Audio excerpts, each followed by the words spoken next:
दोस्तों आप देखेंगे कि सेबी के द्वारा एफ&ओ ट्रेडिंग को लेके इनके जो नियम हैं उसमें काफ़ी ज़्यादा बदलाव कर रहे हैं और आज की डेट में ही आप देखेंगे कि एक बड़ी न्यूज़ सामने निकल के आई है जिसमें यहाँ पे एनएससी में जो लिस्टेड इंडेक्स हैं उसमें जो एक्सपायरी होती थी उसमें एक बड़ा बदलाव किया जा रहा है और आप देखेंगे कि ये जो बदलाव है 1 जनवरी 2025 से लागू हो जाएगा। दोस्तों यहाँ पे आप देखेंगे कि जैसे कि निफ्टी की जो एक्सपायरी हुआ करती थी वह हर एक गुरुवार को होती थी, यानी हर एक वीक के गुरुवार को होती थी और जो मंथली एक्सपायरी थी वह मंथ के लास्ट गुरुवार को होती थी। और वहीं पे अगर आप बैंक निफ्टी की एक्सपायरी देखेंगे तो बुधवार को हुआ करती थी, वहीं पे फाइनेंस निफ्टी की देखेंगे तो मंगलवार को और मिड कैप निफ्टी की देखेंगे तो सोमवार को एक्सपायरी हुआ करती थी। लेकिन यहाँ पे जो एनएससी ने सर्कुलर जारी किया है तो एनएससी ने उसमें नियम पे बदलाव किया है और उन्होंने बोला है कि जो एफ&ओ ट्रेडिंग है यानी कि जो एनएससी पे जितने भी इंडेक्स लिस्टेड है उन सभी की एक्सपायरी को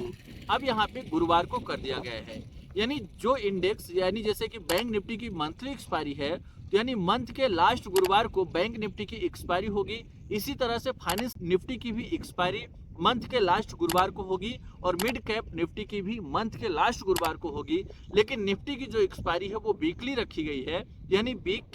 प्रत्येक वीक के गुरुवार को यहाँ पे आपको निफ्टी की एक्सपायरी देखने को मिलेगी। लेकिन दोस्तों मेरी आपके लिए एक सलाह रहेगी, क्योंकि आप देखेंगे कि ये जो नियम में परिवर्तन किया जा रहा है इससे जो ट्रेडर हैं उनमें काफ़ी ज़्यादा प्रभाव देखने को मिलेगा। तो अभी मेरी आपके लिए सलाह रहेगी कि अगर आप एनएससी के इंडेक्स में ट्रेड करते हैं तो आप निफ्टी में ट्रेड करें और वहीं पे आप बॉम्बे स्टॉक एक्सचेंज बीएससी के इंडेक्स में ट्रेड करते हैं तो आप सेंसेक्स में करिए। क्योंकि अभी आप देखेंगे फाइनेंस निफ्टी हो गया, उसके साथ साथ बैंक निफ्टी हो गया, इसमें बिना फ्लक्चुएशंस हुए ही आपका प्रीमियम डीके हो रहा है। तो अभी जब तक यहाँ पे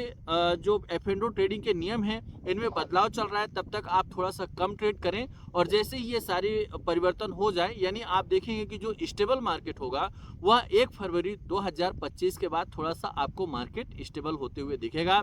क्योंकि यहाँ पे जो वीकली एक्सपायरी है, मंथली एक्सपायरी है और उसके साथ साथ एक्सपायरी डे में जो परिवर्तन है और उसके साथ जो लॉट साइज में चेंजेस हो रहे हैं, ये सारी प्रक्रिया जनवरी 2025 तक कंप्लीट हो जाएगी। तो उसके बाद आप जो भी स्ट्रेटजी लगाएंगे तो वहाँ पे थोड़ा सा आपको रिजल्ट अच्छा मिलेगा। क्योंकि अगर आप अभी ट्रेडिंग कर रहे हैं तो आप अभी भी देख सकते हैं कि जो आप स्ट्रेटजी से ट्रेड कर रहे थे, अगर आज आप उस स्ट्रेटजी को लगाने जाते हैं तो उसमें आपको जो एक्यूरेसी पहले 70% मिल रही होगी तो अब वहाँ पे 10 से 15% एक्यूरेसी गिर गई है, यानी 50 से 55% ही एक्यूरेसी रह गई है। तो मेरी सलाह रहेगी कि यहाँ पे आप निफ्टी और सेंसेक्स में ही ट्रेड करें, बाकी इंडेक्स को थोड़ा सा वेट करें, सेटल होने दें, देन आप यहाँ पे ट्रेड करना चालू करें। और दोस्तों अगर आपको इन्फॉर्मेशन अच्छी लगी हो तो वीडियो को लाइक करें, साथ में बेल आइकन प्रेस करें और चैनल को सब्सक्राइब करें ताकि ऐसी कोई भी इंफॉर्मेशन हो उसका नोटिफिकेशन दोस्तों सबसे पहले आपको मिले। धन्यवाद, नमस्कार।